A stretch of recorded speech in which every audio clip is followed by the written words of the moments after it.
not pity, but perhaps compassion to it now. The long-term prospects for restoration of the Federation, here on Bellevue and eventually elsewhere in the human-settled galaxy, required Raj Whitehall's submission to the civil authorities. Too many generals have seized the chair by force. Tom nodded. The process had started long before Bellevue was isolated by the destruction of its Tanaki spatial displacement net. The Federation had been slagging down in civil wars for a generation before that, biting out its own guts like a brain-shot sauroid. The process had continued here in the 1,000-odd years since, and according to Center, everywhere else in the human-settled galaxy as well. Couldn't Lady Anne do something? He asked. Barholm's consort was a close friend of Raj's wife, Suzette. Had been since Anne was merely the entertainer, was the polite phrase, that young Barholm had unaccountably married, despite being the governor's nephew. The other court ladies had turned a cold shoulder back before Barholm assumed the chair. Suzette hadn't.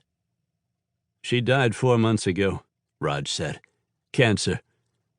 A brief flash of vision, a canopied bed, with the incense of the star priests around it and the drone of their prayers. A woman lying motionless, flesh fallen in on the strong, handsome bones of her face, hair a white cloud on the pillow with only a few streaks of its mahogany red left. Suzette Whitehall sat at the bedside, one hand gripping the ivory-colored claw hand of her dying friend. Her face was an expressionless mask, but slow tears ran from the slanted green eyes and dripped down on the priceless, snowy torafib of the sheets. "Damn," Tom said. "I know she wanted every Poplinich dead, but, well, Anne had twice Barholm's guts, and she was loyal to her friends at least." Raj nodded. "It was right after that I was suspended from my last posting, Inspector General, and my properties confiscated. Chancellor Tsetsis handled it personally." That, he gives graft a bad name," Tom spat. Raj smiled wanly. "Yes, if the Chancellor didn't hate me, I'd wonder what I was doing wrong." A flash from Center, a tall, thin man in a bureaucrat's court robe sitting at a desk. The room was quietly elegant, dark, silent.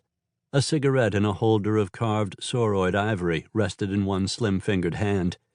He signed a heavy parchment, dusted the ink with fine sand, and smiled. A secretary sprang forward to melt wax for the seal. Raj nodded. "I expect to be arrested at the levee this afternoon. Barholm's worried." Tom laid a hand on Raj's shoulder. The muscle under the wool jacket was like India rubber. It quivered with tension. "You should make yourself governor, Raj," he said quietly. "Spirit knows you couldn't be worse than Barholm and his cronies." Raj smiled, but he shook his head. "Thanks, Tom. But if I have a gift for command, it's only for soldiers. Civilians, I couldn't get 3 of them to follow me into a whorehouse with an offer of free drinks and pussy. Not unless I had a squad behind them with bayonets. And you can't govern that way, not for long. I'd smash the machinery trying to make it work. Barholm is a son of a bitch, but he's a smart one. He knows how to stroke the bureaucracy and keep the nobility satisfied.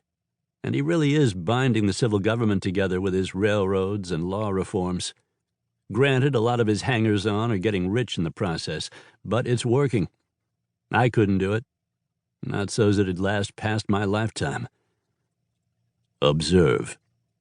And they saw Raj Whitehall on a throne of gold and diamond, and men of races they'd never heard of knelt before him with tribute and gifts, and he lay ancient and white-haired in a vast silken bed.